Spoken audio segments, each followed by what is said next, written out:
Okay. Bismillahirrahmanirrahim. Assalamualaikum warahmatullahi wabarakatuh. So this is chapter 5, time series part 1.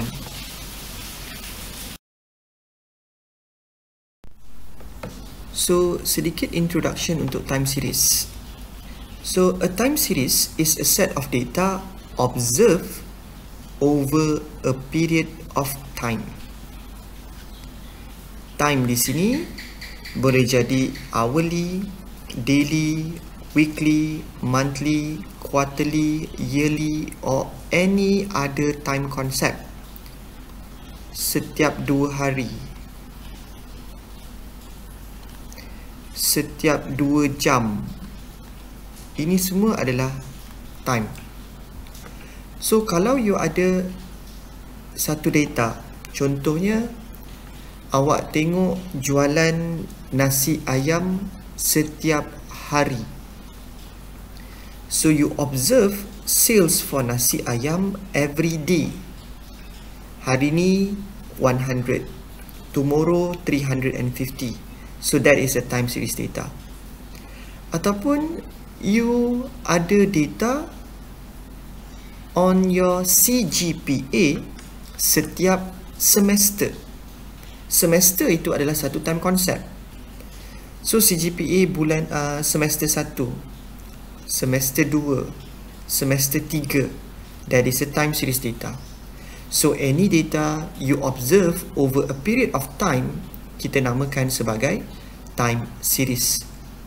So kita boleh tengok time series ini. The time series can be visualized using graphical display called time series plot. So kita akan tengok time series plot ni in the end of this chapter. So plot ni apa? Plot ni will show you the ups and down. So dalam time series data, when you plot your data, contoh tadi saya bagi nasi ayam punya sales setiap hari. So kalau you plotkan sales ini di atas kertas graf, kita akan nampak ada ups and downs untuk sales ni. Okay, so the ups and down ini sebenarnya dipengaruhi oleh 4 factors ataupun selalunya kita panggil the component of time series. So there are 4 components of time series that will affect the ups and downs of this time series plot.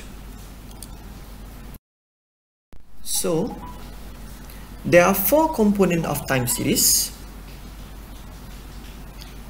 The first one is trend ataupun circular trend denoted by T. It's a long-term general movement. General movement dekat sini maksudnya pergerakan itu smooth ataupun gradually.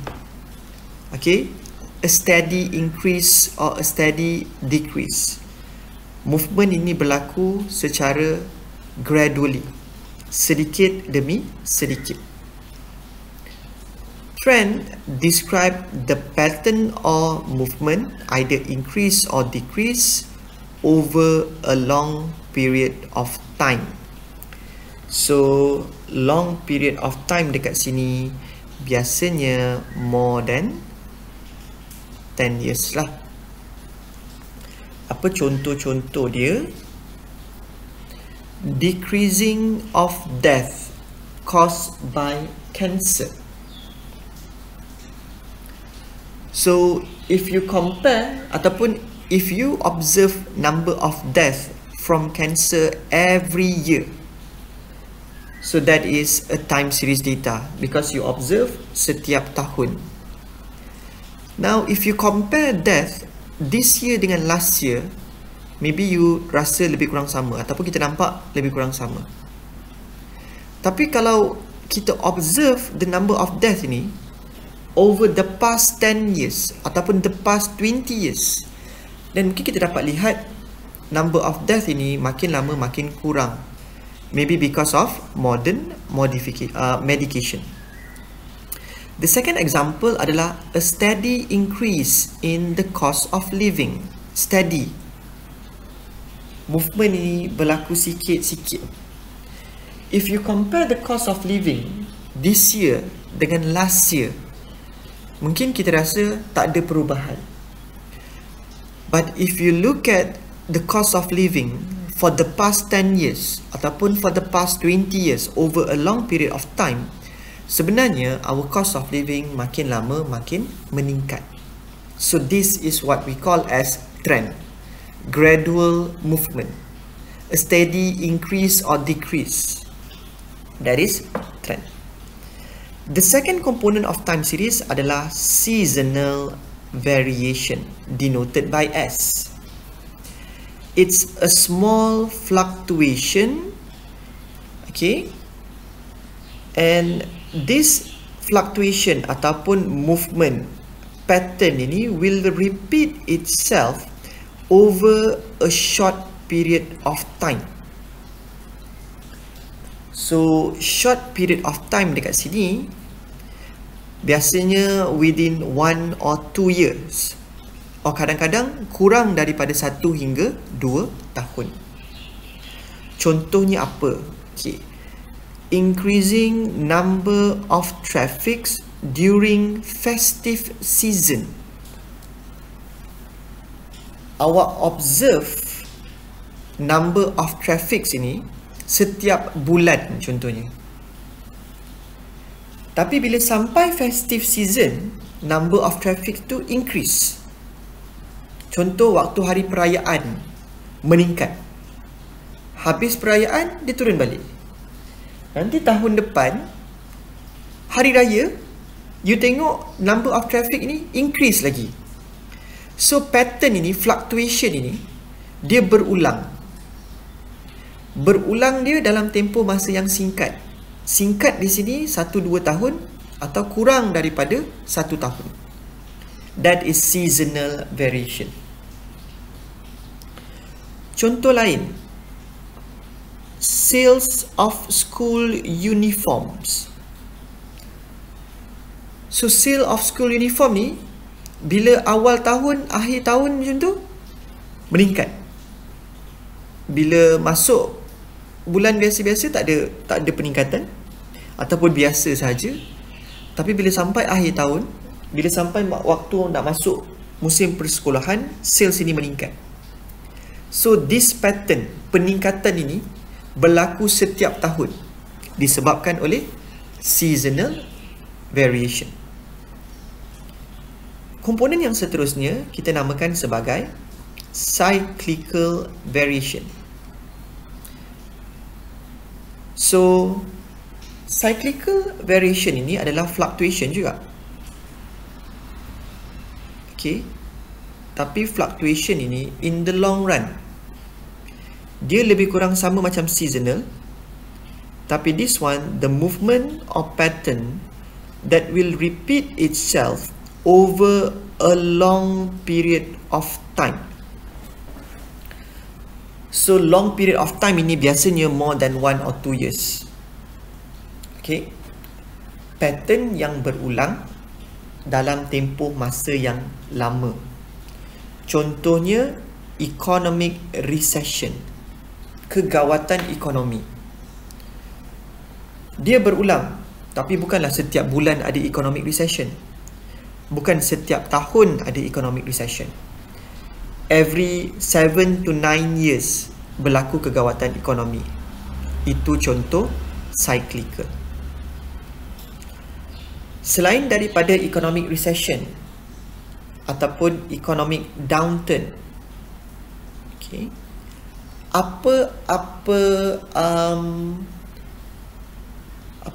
polisi yang dibuat oleh kerajaan itu juga adalah salah satu contoh cyclical variation. Contoh macam kerajaan pernah bagi insentif untuk hybrid cars. Okay, so kerajaan bagi insentif untuk hybrid car ini bukan setiap tahun, bukan setiap bulan. Kerajaan pernah bagi dulu pada tahun 2012 macam tu kalau tak silap saya. Dia bagi for few years, lepas tu stop.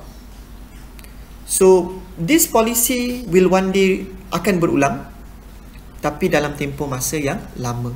So kebiasaannya government policies ataupun company policies ini adalah contoh cyclical variation.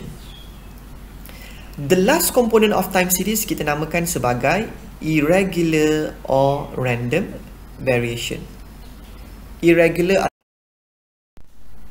sorry, saya tak sure what happened tadi, but saya tak dapat pergi ke slide sebelum ini, takut nanti dia erase apa yang kita dah record.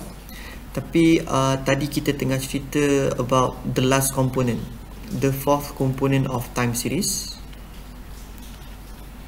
Okay, saya tulis di sini lah, which is irregular,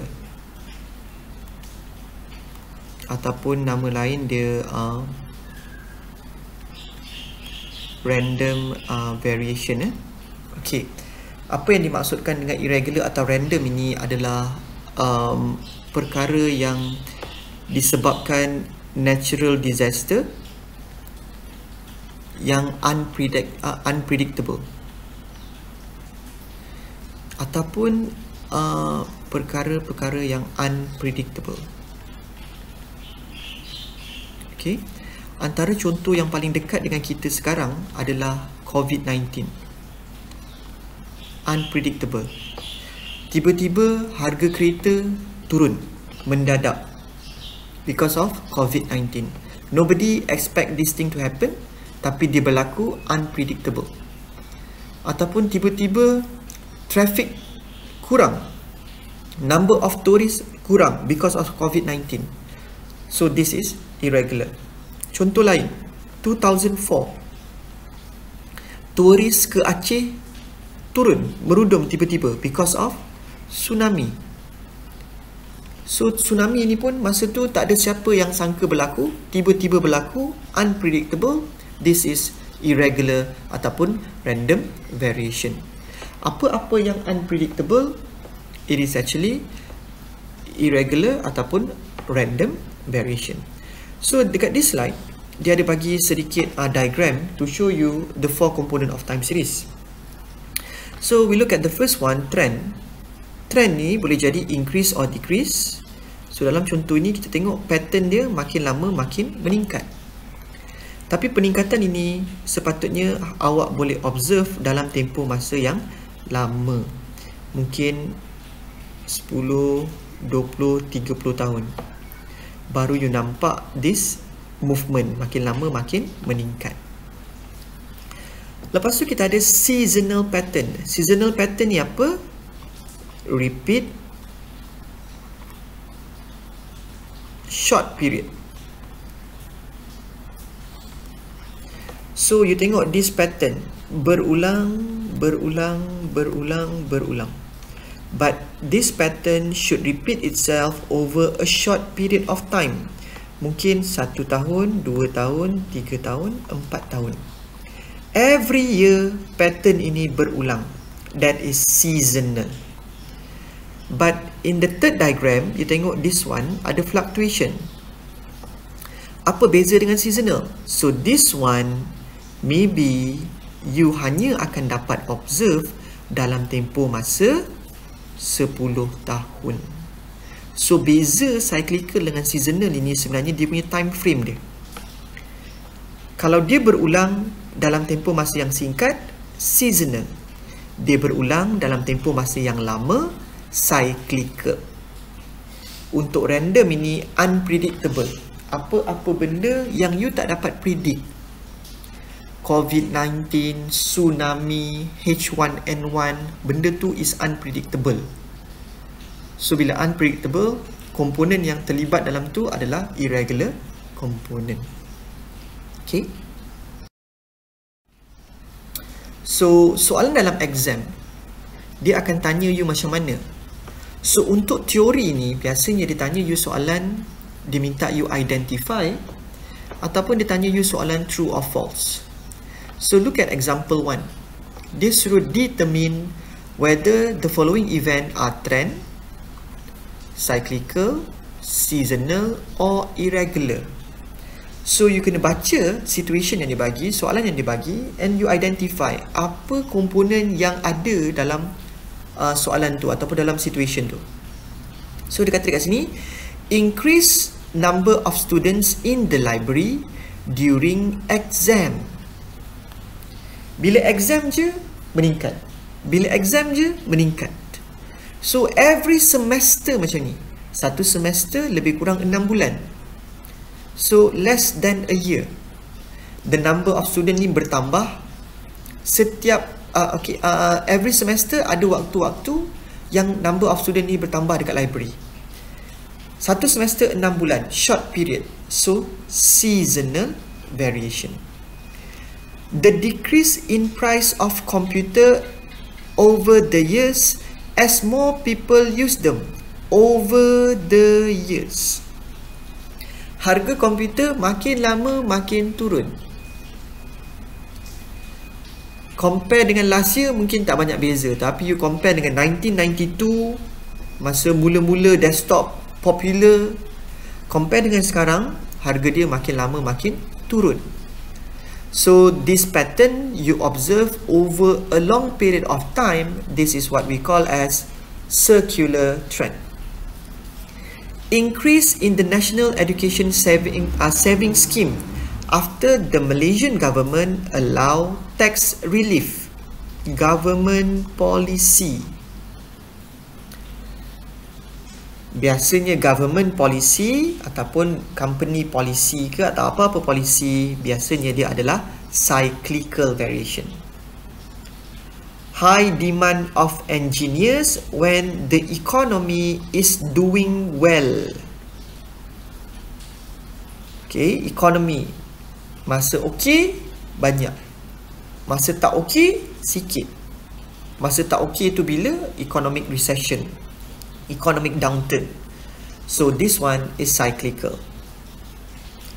Increase in the price of rice due to shortage. Shortage ni berlaku unpredictably. Contoh, tiba-tiba masa COVID ni, harga nasi meningkat tiba-tiba, harga beras meningkat tiba-tiba. So this is random variation. Okay, so dalam setiap soalan itu akan ada keywords. From the keywords, you should be able to identify apa komponen yang ada. Okay, selain daripada itu, soalan juga boleh tanya you true or false. Alright, so dalam contoh ni, dia bagi you statement and dia minta you identify whether the statement is true or false. Sama juga macam tadi, dalam each statement sebenarnya ada keyword yang you boleh tengok untuk you decide whether the statement is true or false. So like the first one, dia kata a time series component that reflects a long-term relatively smooth pattern or direction exhibited by a time series over a long period of time. So you ada smooth pattern in the long run. Is cyclical. Salah. It shouldn't be cyclical. It is trend. Smooth, long term, it should be trend. Seasonal variation may refer to systematic pattern that occurs during a period of 1 week, less than a year. True. Kalau more than 1 or 2 years, dia jadi cyclical. Irregular component is a movement with sudden from normal. Sudden ni is unpredictable, tiba-tiba je berlaku. So irregular. So ini antara contoh soalan teori untuk time series. Dia juga pernah keluar minta you define apa itu trend, apa itu cyclical, and dia minta example. So at least you need to know briefly lah. You need to know how to explain each component briefly together with the example. So untuk time series ni, okay, kita ada two main model. Kita ada additive model and kita ada multiplicative model. So ini actually kita tak go into detail sangat. But then saya just letak dekat sini where untuk both model ini biasanya dipakai notation ni lah. Y ni adalah your actual data. Contoh tadi awak observe death, so death itu adalah your actual data Y. You observe cost of living, so cost of living itu adalah Y. You nak tengok number of students dekat library, so number of students dekat library itu adalah Y. T is your trend, S seasonal, C cyclical, and I is irregular. So now we are going to look at trend analysis. So kita ada 4 komponen.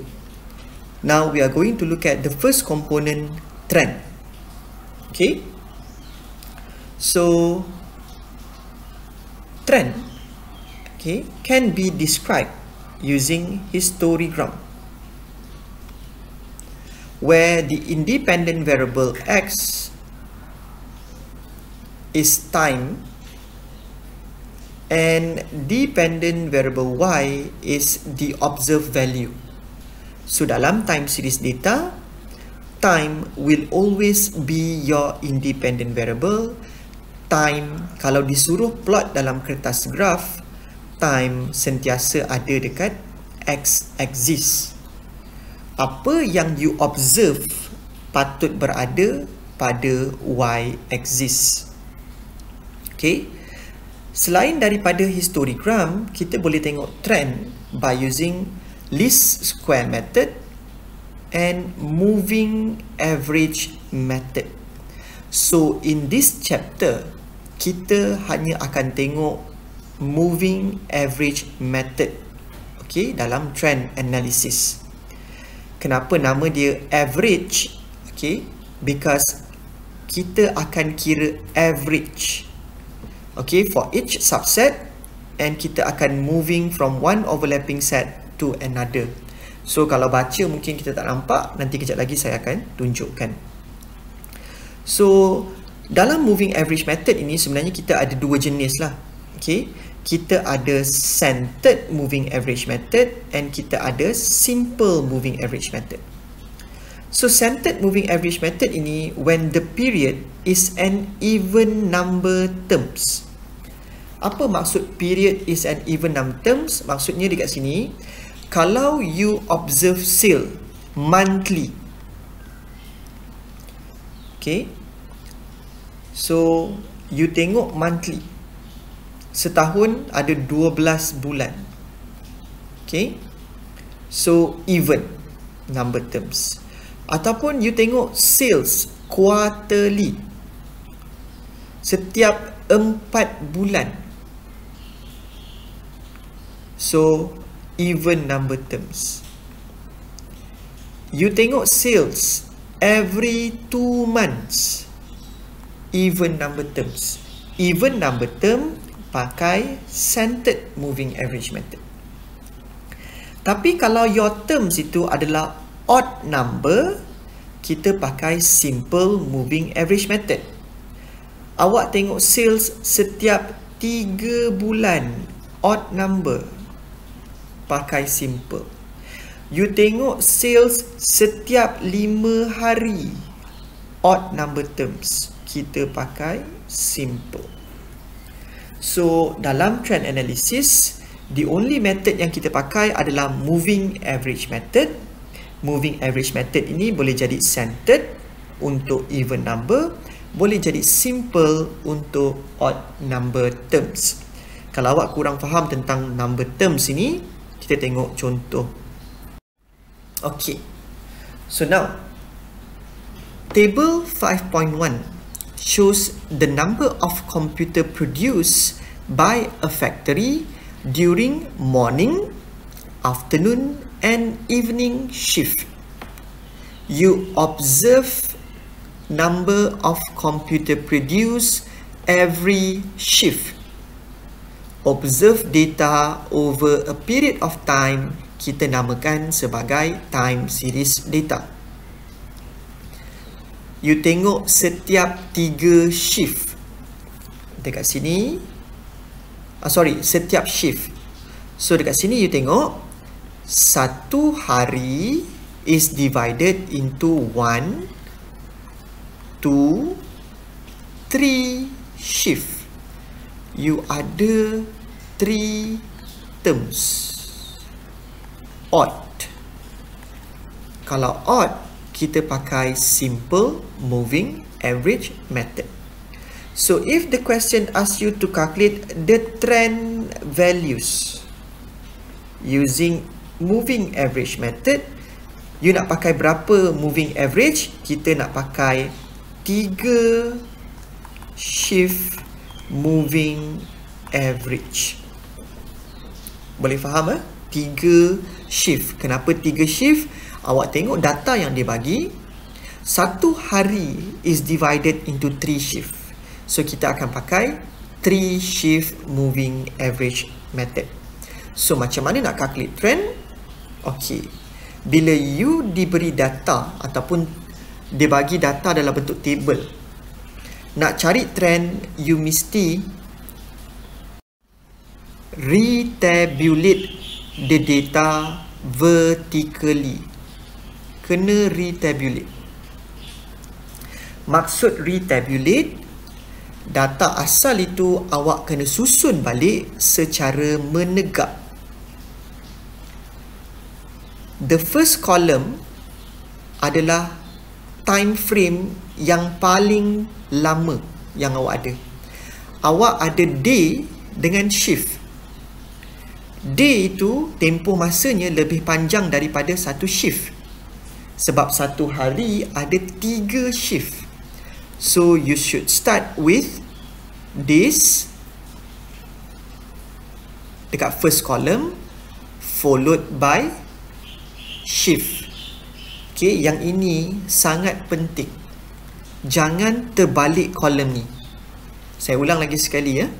Bila you nak retabulate your data, start dengan time frame yang paling lama. You ada day dengan shift. Mula-mula start dengan day, lepas tu shift. Kalau you ada kan, setiap bulan, you tengok data you, okay, daripada 2012 sampai 2015, tapi setiap bulan.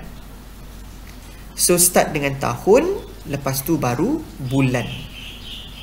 Kalau you ada data, you observe setiap minggu daripada Januari sampai Disember. You ada Januari, minggu pertama, minggu kedua, minggu ketiga, minggu keempat, lepas tu Februari. So bila you retabulate, kolom pertama patutnya bulan, kolom kedua baru minggu. Please make sure that you know, you understand apa yang saya cakap ni. Kalau tak faham, tolong tanya balik. Okay? So, since kita ada hari dengan shift, saya susun dulu hari, followed by shift. Monday, kita ada morning, afternoon, evening.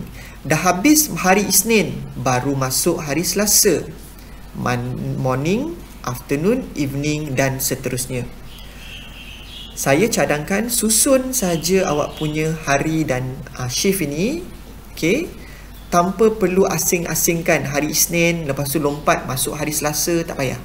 Okay, lepas tu saya salin balik units Y. Okay, units ini adalah apa yang kita observe tadi, number of units. Okay, hari Isnin morning shift 255, Isnin afternoon shift 224 dan seterusnya. Saya susun balik. So tadi kita ada satu hari ada 3 shift. So ini maksud saya 3 shift moving average method. Apa maksud 3 shift dekat sini adalah kita akan cari average untuk setiap 3 shift. Maksud setiap 3 shift adalah ambil 1, 2, 3 shift. Dapatkan average, letak dekat tengah-tengah. 1, 2, 3. Letak dekat tengah-tengah. Tengah-tengah dekat row number 2. 255 tambah 224 tambah 241 bahagi 3. Kenapa bahagi 3? Kita nak cari average. You tambah 3 value, you patut bagi dengan 3 values. Lepas tu buat apa? Cari average untuk 3 shift yang seterusnya.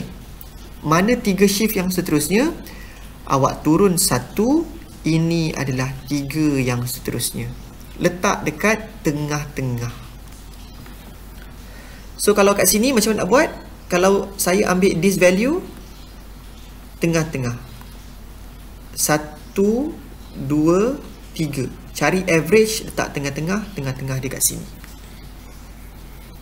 Okay. So satu hari ada 3 shift.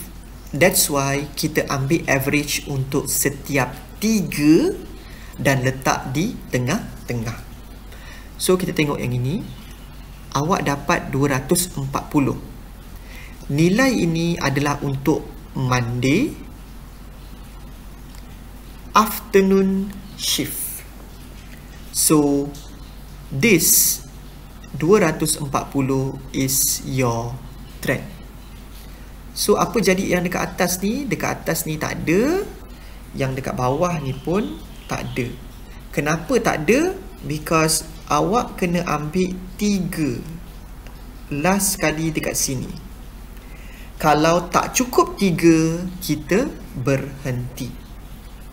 So saya ada summarize kat sini. Step 1, retabulate. Step 2, sum up and cari average. Step 3, awak turun 1, sambung lagi 3. So awak kena cuba buat dan baru you boleh faham.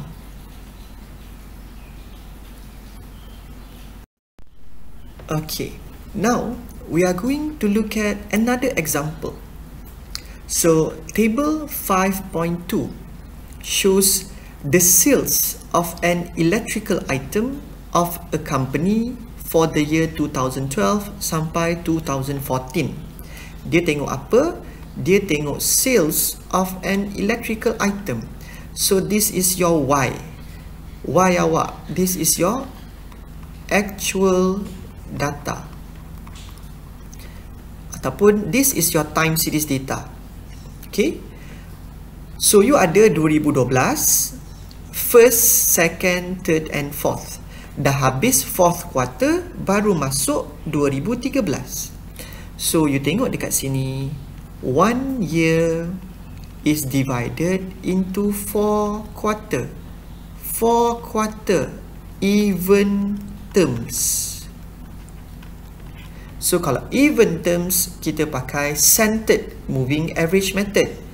Nak cari berapa term punya average, sebab you ada 4 quarter, so kita akan cari 4 quarter moving average.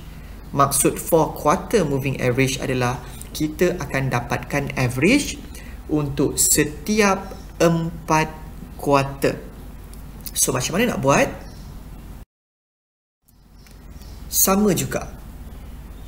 Awak dapat data, awak kena retabulate vertically. Maksud saya, susun secara mendekat. And tadi saya ada mention, first column adalah term yang dia punya time frame paling lama. Awak ada tahun dengan quarter. So tahun, tempoh masa dia lagi lama daripada quarter. So start dengan year followed by quarter. Jangan terbalik. Start dengan 2012. Tahun first quarter, second, third, fourth. Dah habis 4th quarter 2012, baru kita masuk 2013. Susun awak punya sales tadi. Sekarang kita nak cari trend. Soalan suruh cari trend. Sebab 1 year awak ada is divided into 4 quarter. So kita akan cari 4 quarter moving average. Apa maksud nak cari 4 quarter moving average? Setiap 4 letak dekat tengah-tengah. 1, 2, 3, 4. Tengah-tengah dekat mana? Tengah-tengah adalah antara 2 dengan 3. So, disebabkan saya buat ini tak ada selang, so tengah-tengah saya berada di atas garisan. So, tak apa, tak ada masalah sebenarnya kalau awak nak buat macam ni. So, 48 tambah 44 tambah 26 tambah 38 bahagi dengan 4. Kenapa bahagi 4? 4 quarter average dapat 39. So, if you notice dekat sini, saya kira 4 kuarter letak dekat tengah-tengah. Tengah-tengah saya berada di atas garisan. Tak apa. Lepas tu buat apa? Turun 1, 4 yang seterusnya. Sama juga letak dekat tengah-tengah. So, is this your trend? Apa yang awak dapat dekat atas garisan ni, adakah ini your trend? The answer is no. Kenapa? Because 39 ini berada di atas garisan. Dia bukan second term punya, dia bukan third term punya. So, 39 ini bukan second, bukan third term. So, bila awak punya value berada di atas garisan, sebab tengah-tengah dia dekat atas garisan, you kena tambah lagi satu kolom. And kolom yang terakhir ni tak perlu ambil 4, ambil 2 sahaja. Tambahkan, letak dekat tengah-tengah, you dapat 41.125. 41.125 ini adalah tahun 2012 third term punya trend. Boleh faham kenapa saya tambah lagi satu kolom? Sebab kolom sebelum itu saya letak nilai saya di atas garisan, dan bila dia di atas garisan, dia tak ada specific term punya. Dia bukan second term, dia bukan third term. So I need to add one more column untuk dapatkan satu nilai yang berada pada term yang betul. Okay, satu tahun ada 4 term, ambil 4 moving average, lepas tu ambil 2. Okay, kalau sebelum tu awak ada satu tahun dibahagi kepada 6 term, so the first column itu awak ambil 6 moving average, tapi lepas tu tetap ambil 2. Okay, so sama juga. You tengok dekat sini, last sekali adalah 4 yang terakhir. Bila you kata 4 quarter, mesti pastikan ada 1, 2, 3, 4. Tambahkan, cari average, letak dekat tengah-tengah. Tapi tengah-tengah dia berada di atas garisan. Okey, sama juga. Kalau di atas garisan, then awak kena buat lagi sekali, ambil 2, letak dekat tengah-tengah. So, ini 46.375 adalah tahun 2014. Siapa punya? Second term. So, apa jadi dekat bawah-bawah ni? Yang tak ada ni, yang tak cukup 4, tinggalkan blank. Jangan ambil kira. So, trend awak adalah yang last column ni. Yang ini adalah tahun 2014 first quarter punya. Okay, so tolong bezakan antara odd dengan even. So untuk even ini, saya prefer awak pakai method yang saya bagi sekarang ni, di mana saya letak di atas garisan. Tetapi kita ada satu lagi cara. Kalau awak tengok dalam buku, dia buat dengan dia retabulate, lepas tu dia selang. Okey, saya tunjukkan ya. Okey, ini sebenarnya daripada soalan yang sama, tetapi bezanya bila dia retabulate, dia langkau ni. Ada garis-garis, ada row-row yang dia langkau. konsep dia tetap sama. 1 tahun, 1 year is divided into 4 quarter. So kita akan calculate 4 quarter moving average. Maksud 4 quarter moving average ini adalah average untuk setiap 4. 1, 2, 3, 4. 1, 2, 3, 4. Dia letak dekat tengah-tengah. Tengah-tengah dia di antara 2 dan 3. So 39 ini tak ada tahun dan kuarter yang sepatutnya. Same goes to this one. Dia bukan third term punya, dia bukan fourth term punya. So apa kena buat? Tambah 2 ni, letak dekat tengah-tengah. Baru you dapat tahun 2012 third term punya. Konsep dia sama macam yang sebelum ni, cuma bezanya yang ini dia langkau satu garisan. Saya sebenarnya tak kisah you nak langkau atau tidak, tetapi apabila awak buat method ataupun cara yang saya tunjukkan sebelum ini, lebih mudah untuk awak identify ataupun awak notice yang mana awak perlu tambah satu kolom lagi. Okay, bila you cari average, nilai itu berada di atas garisan, bermaksud awak kena tambah satu kolom lagi untuk cari trend. Saya risau kalau awak langkau macam ni, awak tengok macam kemas je, semua dah ada dalam row, nanti awak ingat dah siap. Okay, tapi sebenarnya terpulang pada awak lah, yang mana awak rasa lebih mudah untuk awak fahami, lebih mudah untuk awak buat. Tak ada masalah, dua-dua saya terima. Yang penting adalah setiap kali cari average, average itu mesti berada di tengah-tengah.